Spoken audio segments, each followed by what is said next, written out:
I'm not going to read all these. There's a lot of content here. It's pretty dense. This is what we use for measuring our candidates. Either the candidates we use offshore in our Philippine center or the candidates we use internally. It's the same process we use. So we have a pre-interview, phone screening, interview 1, and if needed, interview 2. And the way that works is we have a interview 1, we do some sort of personality test. And with our Philippines team, we also do like English test, IQ test, typing test. We do a lot more tests with our Philippines team, but usually our US-based team, we don't do as much there.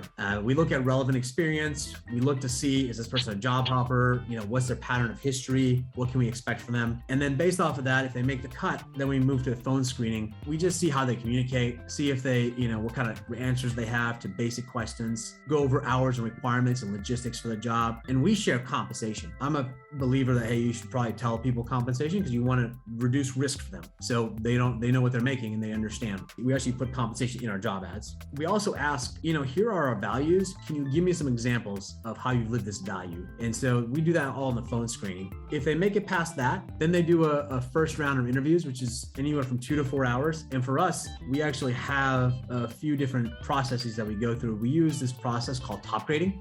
It's a book by Brad Smart. And if you get this presentation, when you get this presentation, we'll send you all a copy afterwards. It actually is a link to the book that you can get. But I'll go over it briefly here. It's a scorecard, has 50 criteria. We measure everyone based 1 through 5 on those 50 criteria, plus our values. We actually go through every single job someone has had since high school. And every promotion or lateral move counts as a new job. And we ask them anywhere from 4 to 9 questions, depending on how old that job is. And I'll show you those questions that we ask. After that point, we go into asking them for references. We don't have them give us references. We go through the list of all their jobs and say, can you set up a reference call with this person, this person, and this person? And we see if they can do it and see what the references say. And then we'll come up with the scoring and we'll see if they're an A player is what we call it. And based off the scoring and everything given, we know if they're going to be the right fit or not. Sometimes we also bring them back in for shadowing. So if someone who we feel like is high potential, but no work experience, we'll actually bring them back and do another shadow session and try to teach them on the job and see if they learn. And so that's an optional second interview, in-person interview that we will do.